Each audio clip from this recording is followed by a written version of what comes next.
आपके सिलेबस के अंतर्गत हम अगले टॉपिक के अंतर्गत अध्ययन करने जा रहे हैं गॉस प्रमेय। गॉस थ्योरम होता क्या है? इससे पहले हम सभी लोगों ने अध्ययन किया वैद्युत फ्लक्स। वैद्युत फ्लक्स को कैसे प्रदर्शित करते हैं? फाई ई से। आपको पता है वैद्युत फ्लक्स को हम कैसे प्रदर्शित? फाई ई से। और वैद्युत फ्लक्स की उत्पत्ति किससे होता है ये भी पता होना चाहिए। वैद्युत फ्लक्स है क्या? वैद्युत बल रेखाओं की मात्रा का बोध कराता है। और वैद्युत बल रेखा किससे निर्मित होता है? वैद्युत क्षेत्र से। और वैद्युत क्षेत्र कैसे निर्मित होता है? स्थित आवेश से। स्थित आवेश से। यहाँ ब्लैक बोर्ड में आपके सामने एक आवेश स्थित है, तो ये क्या करेगा? अपनी चारों ओर, चूंकि धन आवेश है तो अपनी चारों ओर ये वैद्युत बल रेखा को क्या करेगा? निकालेगा। सामान्य सी बात है।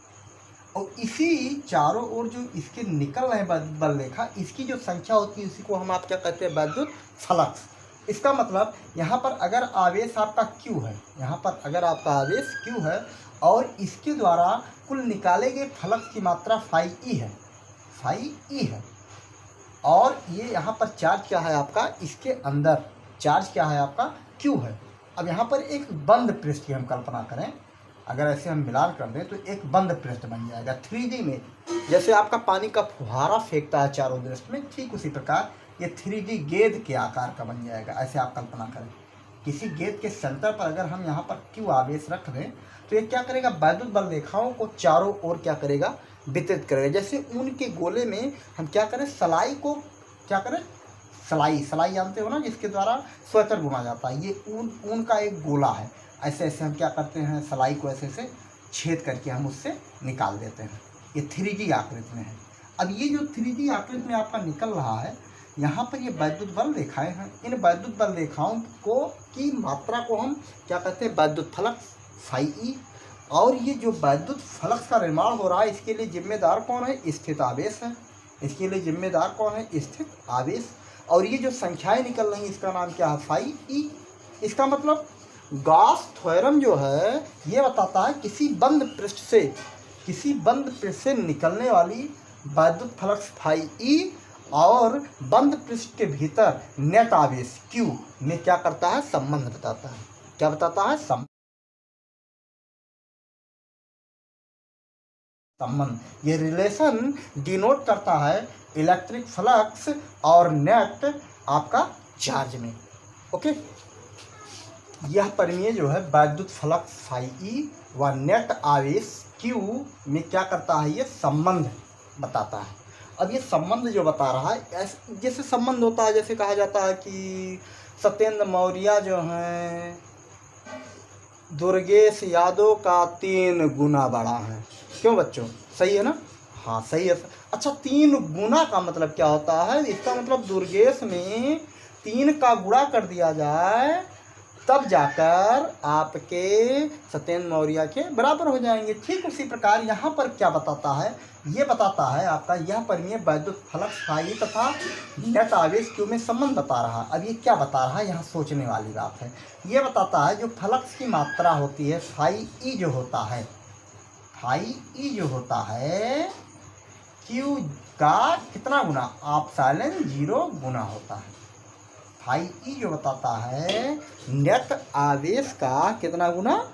एप्सिलॉन 0 गुना। एप्सिलॉन 0 क्या है? ये आपको पता है, निर्वात की विद्युतशीलता, निर्वात की विद्युतशीलता या वैद्युतशीलता। यहाँ पर Q जो है बंद पृष्ठ के भीतर आवेश की कुल मात्रा है। लेकिन ये ध्यान रखिएगा, ये थ्योरम कब लगेगा? इसके लिए एक शर्त है। उसके लिए बंद पृष्ठ का होना आवश्यक है। बंद पृष्ठ के भीतर आवेश की कुल मात्रा का कितना गुना? 1/एप्सिलॉन 0 गुना। इसी बंद पृष्ठ से गुजरने वाले फ्लक्स फाई ई, उसके अंदर उपस्थित कुल आवेश, Q का 1/एप्सिलॉन 0 गुना। गणितीय रूप में कह सकते हैं, गणितीय रूप में इस चीज़ को हम प्रेडिक्ट कर सकते हैं कि फाई ई जो होता है, अर्थात वैद्युत फ्लक्स जो होता है, किसका? आवेश का, Q का कितना? 1/एप्सिलॉन 0 का मीन्स क्या होता है? गुणा। इसका मतलब हम इसको गणितीय भाषा में कह सकते हैं क्यू जीरो अपान आप साइलेंट क्यू अपान आप साइलेंट जीरो। आप साइलेंट जीरो क्या है, निर्वात को और एक्सप्लेन करें तो फाई ई बराबर आप सभी लोग जानते हो, फाई ई इक्वल होता है आपका surface integration E into D ए।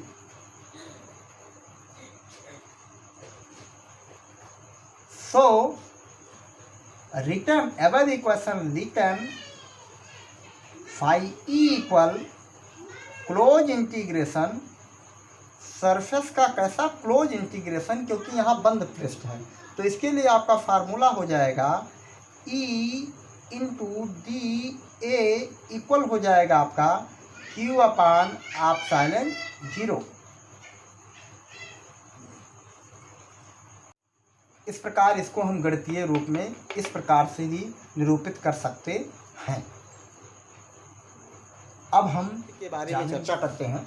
अगर इस पर हम चर्चा करें तो कथन से हमको पता है, कथन से गाउस थ्योरम का कथन कहता है, क्या कहता है, फ्लक्स जो होता है, फ्लक्स फाई ई जो होता है नेट आवेश Q का आप साइलेंट जीरो गुना होता है। ओके, तो हम क्या करते हैं, सबसे पहले ये आपका कथन के अकॉर्डिंग एक गणितीय रूप है। गाउस थ्योरम का कौन सा रूप है, गणितीय रूप। तो इसका ले लेते हैं left hand side. Left hand side की बात करें तो आपका है फाई ई। फाई ई क्या होता है, वैद्युत फ्लक्स होता है। वैद्युत फ्लक्स होता क्या है, वैद्युत बल रेखाओं की संख्या होता है। काव्या बताइए वैद्युत फ्लक्स के लिए फार्मूला क्या होता है, क्या, हाँ बहुत बढ़िया, क्लोज इंटीग्रेशन। यहाँ पर देखिए सरफेस इंटीग्रेशन लगेगा, वास्तव में अभी इसके अकॉर्डिंग अगर बात करें तो E into D A, integration form में यही फार्मूला आपको बताया गया था। लेकिन यहाँ चूंकि गाउस थ्योरम क्लोज बंद पृष्ठ के लिए लागू होता है, इसीलिए हम क्या करते हैं, इसको क्लोज इंटीग्रेशन लगा देते हैं, बंद कर देते हैं। जब तक आपका बंद पृष्ठ नहीं लगाओगे तब तक आपका गाउस थ्योरम लागू नहीं होगा। किसी बंद पृष्ठ से होकर गुजरने वाले किसकी संख्या, फ्लक्स की जो मात्रा होती है, फ्लक्स की जो मात्रा होती है नेट आवेश, मतलब बंद पृष्ठ के भीतर, कोठरी के भीतर या फिर किसी गुल्लक के भीतर भरे आवेश का कितना, 1 आप साइलेंट जीरो होता है। मतलब पृष्ठ कैसा है, बंधा हुआ है, बंद है, बंद होना चाहिए। अच्छा, यहाँ से अगर बात करें तो यहाँ हो गया ई इंटू डी ए। अच्छा, अगर यहाँ पर हम बात करें तो आपके समझ में आ रहा होगा ई इंटू क्लोज इंटीग्रेशन किसका लगेगा, क्षेत्रफल का लगेगा। अच्छा, और ई क्या है, यहाँ पर वैद्युत क्षेत्र है। हम फार्मूला जनरेट करते हैं, किसी बिंदु आवेश के कारण, किसी बिंदु आवेश के कारण इससे आर दूरी पर, कितनी दूरी पर, आर दूरी पर स्थित बिंदु P पर वैद्युत क्षेत्र की तीव्रता का क्या सूत्र होता है। हाँ, अब यहाँ पर देखिए एक सूक्ष्म, अगर यहाँ से देखा जाए तो ऐसे वैद्युत बल रेखाएं कई निकलेंगी, सही है ना, चारों दिशा में। तो यहाँ पर एक हम क्या करते हैं, सूक्ष्म पृष्ठ की कल्पना करते हैं। एक सूक्ष्म पृष्ठ की क्या करते हैं, कल्पना करते हैं। ये सूक्ष्म पृष्ठ है, इसका, इस पृष्ठ को क्या कहेंगे, डी ए, सूक्ष्म पृष्ठ की हम कल्पना करते हैं। इस पर स्थित बिंदु P, अगर यहाँ पर हम क्षेत्रफलीय वेक्टर की बात करें तो तल के लंबवत बाहर की दिशा में जो डायरेक्शन बनेगा उसी को क्या कहा जाएगा, क्षेत्रफलीय वेक्टर। अच्छा, अब बताइए वैद्युत क्षेत्र की दिशा क्या होगी P बिंदु पर, क्योंकि यहाँ धन आवेश है, वैद्युत बल रेखा क्या होगी, बाहर की ओर निकलेगी। इसका मतलब इसी के डायरेक्शन में वैद्युत क्षेत्र की भी दिशा होगी। अच्छा, यहाँ से ध्यान दिया जाए तो दोनों क्षेत्र की दिशा क्या है, दोनों क्षेत्र की दिशा क्या है, वास्तव में इसको हमें वेक्टर फॉर्म में निरूपित करना चाहिए था। अब ये हो जाएगा कॉस थीटा। इसका वैद्युत क्षेत्र दोनों के बीच का कोण कितना अंश बन रहा है, 0 अंश। यहाँ पर देखा जाए, और ई क्या होगा, इस बिंदु पर ई की वैल्यू क्या होगी, इस बिंदु पर ई की वैल्यू के लिए फार्मूला आपको पता है, ई इक्वल होता है 1 कूलाम्सला में 1/4 pi epsilon 0 into Q upon R square. किसी बिंदु आवेश के कारण आर दूरी पर स्थित बिंदु P पर वैद्युत क्षेत्र की तीव्रता का फार्मूला होता है E equal 1/4 pi epsilon 0 Q upon R square. अब यहाँ से अगर हम कल्पना करें तो एक घन कोण 3D आकृति में विचार कर रहे हैं, बंद पृष्ठ। यहाँ देखिए आपका एक घिरा पृष्ठ बन गया, जैसे आप कुल्फी खाते हो ना, ठीक उसी प्रकार का आकृति बन गया। और यहाँ पर आपका एक घन कोण भी बनता है। इस तरह से भी घन कोण के आधार पर भी सत्यापन होता है, परंतु हम यहाँ कूलाम के नियम का इस्तेमाल करके हम सत्यापन कर रहे हैं। तो ई की वैल्यू को क्या करते हैं, हम प्लेस कर देते हैं। तो यहाँ हो जाएगा 1/4 pi epsilon 0 into Q/R² close integration dA cos 0 अंश। cos 0 अंश क्यों? क्योंकि यहाँ पर वैद्युत क्षेत्र और आपका क्षेत्रफलीय वेक्टर का डायरेक्शन सेम होने के कारण यहाँ पर थीटा की वैल्यू क्या होगी, 0 हो जाएगा। और cos 0 अंश का मान कितना होता है, cos 0 अंश का मान कितना होता है, महिमा मौर्य 0 अंश। cos 0 अंश का मान कितना होता है, 1 होता है। अच्छा, तो यहाँ से देखें 1/4 pi epsilon 0 Q/R² into close integration dA। अच्छा, गेंदे की आप कल्पना करें, आपके ब्लैक बोर्ड तल में एक गेंदा, हम चूँकि 3D आकृति में बना नहीं पाएंगे, लेकिन ऐसे गेंद रख दें, ठीक, गेंद रख दें। तो गेंद पर आपको पता होगा छोटा छोटा पृष्ठ बनेगा, बहुत छोटा छोटा, तमाम छोटे छोटे पृष्ठ मिलकर क्या बनाएंगे। अगर छोट छोट पृष्ठ ऐसे जोड़ दिया जाए, कंप्लीट कर दिया जाए, तो संपूर्ण पृष्ठ को बताएगा। गेंद के किसको बताएगा, संपूर्ण पृष्ठ को। अर्थात यहाँ से हम कह सकते हैं क्लोज इंटीग्रेशन dA जो होगा, अगर संपूर्ण की बात करेंगे हम, तो ये कितना वैल्यू देगा, 4 पाई R²। 4 पाई R² क्या है कृष्णकांत विश्वकर्मा, बताओ। गेंदे का संपूर्ण पृष्ठ है, क्योंकि यहाँ सूक्ष्म की बात की है तो हम पूर्ण की बात कर लेते हैं। तो क्लोज इंटीग्रेशन dA का जब हम वैल्यू निकालेंगे तो यहाँ पर आपका वैल्यू आ जाएगा 4 पाई R²। 1/4 pi epsilon 0 Q/R² into 4 पाई R²। यहाँ से R² cancel, pi cancel, 4 cancel, तो आपका क्या आ गया, Q/एप्सिलॉन 0। तो हमने कहाँ से चला था, लेफ्ट हैंड साइड से चला था, क्या मिल गया आपका, राइट हैंड साइड। इस सिद्धम इतना हमको क्या करना था, सत्यापित करना था। इस प्रकार हम कह सकते हैं लेफ्ट हैंड साइड बराबर राइट हैंड आएगा। अगर ऐसे हम ऐसे इसको घुमाकर एक आर्क त्रिज्या वाला एक सर्कल की, एक गोले की कल्पना करें तो इस प्रकार से आकृति बन जाएगा।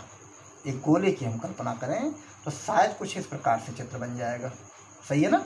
ओके, इस प्रकार से बन जाएगा। तो गेंद का संपूर्ण पृष्ठ का फार्मूला क्या होता है, 4 पाई R²।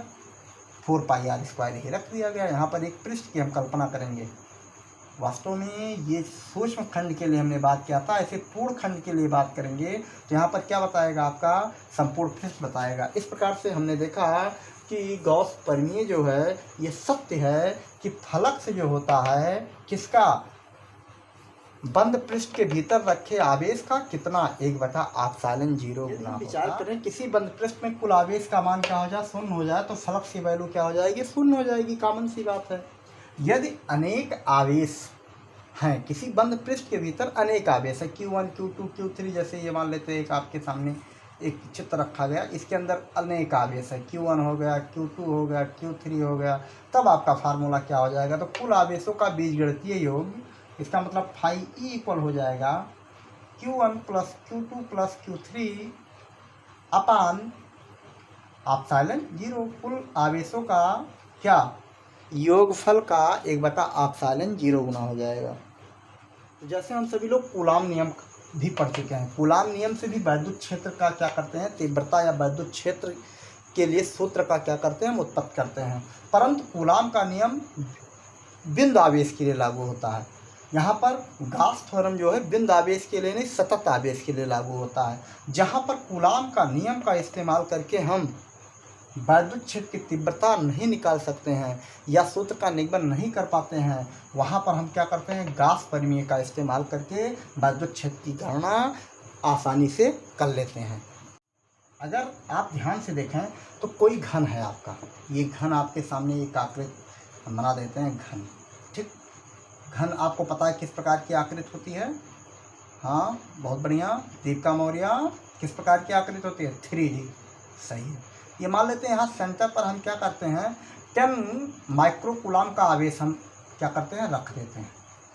कहाँ पर रखा गया है?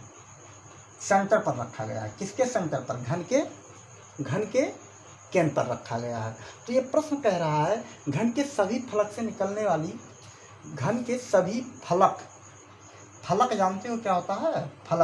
फलक मतलब जैसे आप रूम में बैठे हो तो कितनी दीवारें होती हैं चारों ओर से घेरी हुई? 4 दीवारें।